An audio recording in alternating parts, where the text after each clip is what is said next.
with Marcus Spears and Adam Schefter, of course, joining us on the show as well.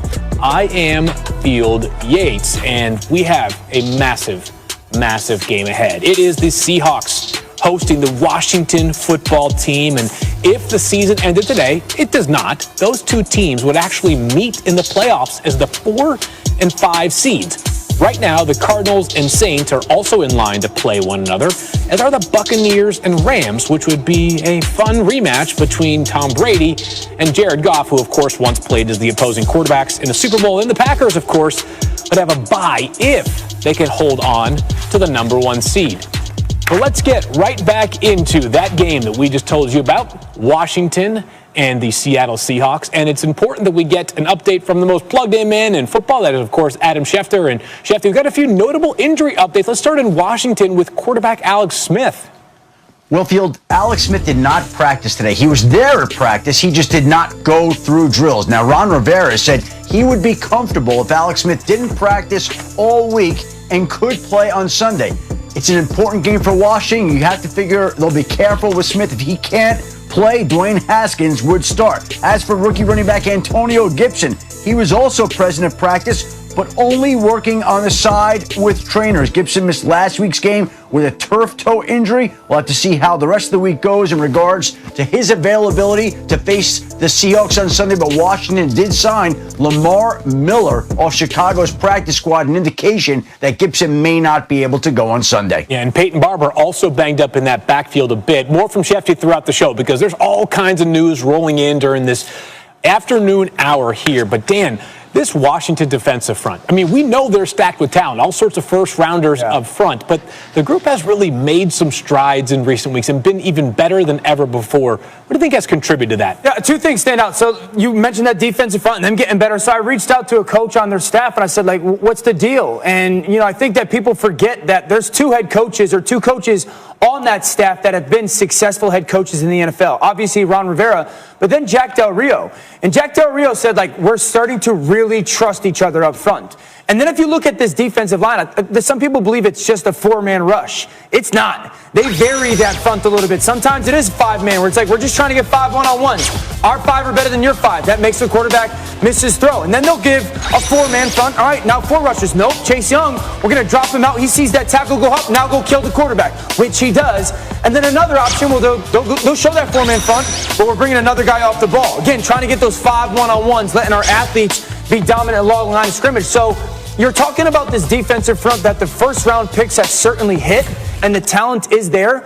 But then you're also looking at, like, this is really good coaching. This is coaching that knows how to teach, and it's given those players, they've got the clout for those players to go, all right, we're good. How do we become really good to great? And that's what's happened in Washington over the past couple weeks, and they trust their coaching.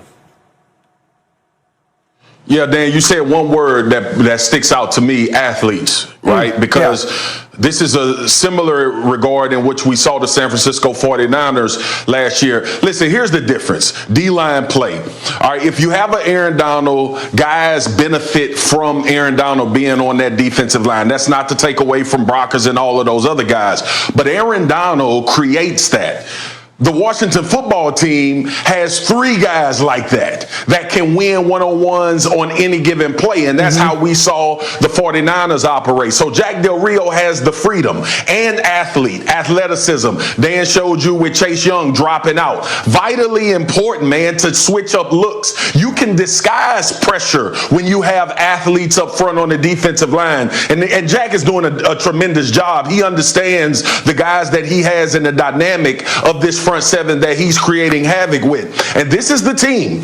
This is the team that was like San Francisco last year. You do not want to get behind and get into pass rush downs, pass rush situations. 3rd and 7+ is the worst down you can be in against this defensive front.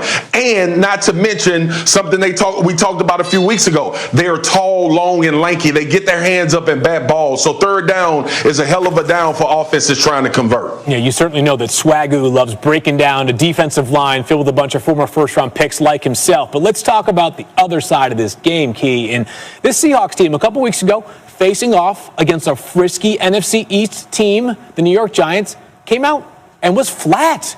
They basically spent 60 minutes admiring what the Giants were doing.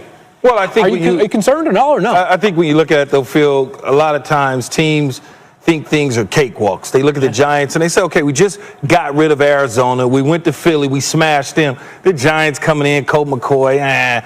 It's not that they didn't prepare. They just didn't play well, especially on the offensive side of the ball. The defense, for the most part, over the last 3 weeks, they've allowed the fewest yards and only allowing teams to average a little bit over 12 points a game. So the defense is solid enough. I think when they got Jamal Adams back in, you go back to the beginning of the season, Jamal Adams lights out against Atlanta. We were like, oh my God, what a great. Then they lost him and that defense kind of disappeared. They get him back. They acquire Carlos Dunlap. Bobby Wagner's playing like Bobby Wagner. KJ Wright, Rasheem Green. You start looking at that defense. They're kind of getting back to form and dominance. You play against Washington, they'll dominate them again because Washington's offense is not very good. The only thing I will add when it comes to this football game, if Seattle is going to win this game, their offensive line better play outstanding. It is not just Russell. It's not just those receivers. That offensive line better have one of their best games this season against that Washington front. Yeah, and they've had some moving parts up front recently, has Seattle. So they better find a way to get things right. They're huge game on tap.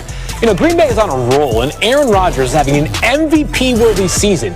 But is that enough to get Lombardi back to Lambeau? Answer to that and more on NFL Live. Plus, Dan, what do we got next? I mean, this is the most important segment of the week. The Dan Wagon, right? Keyshawn's favorite thing. We've had quarterbacks on it.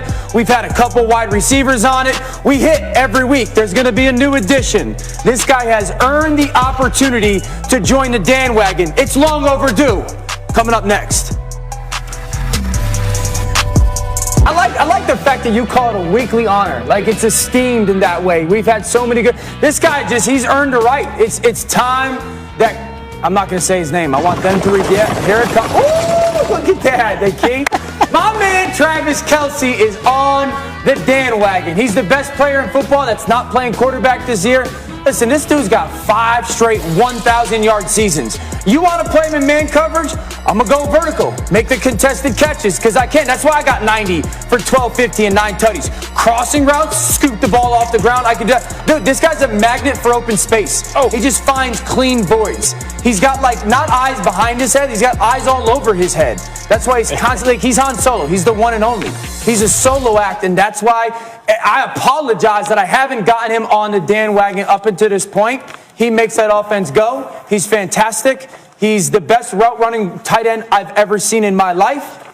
He's on the Dan Wagon. This is a franchise that once had Tony Gonzalez, and we debate whether Tony Gonzalez, at least there is a conversation about whether he is still the best tight end in franchise history. That's how good Travis Kelce has Tony been. Gonzalez was never on the Dan Wagon, though. Maybe there's time for him later. Let's take a look at what Travis Kelce's been able to do this season. He's been split out or in the slot as an outside receiver on 73% of his routes this season. And according to Next Gen Stats, Kelce has had the 4th highest double team rate at those pre-snap alignments this season.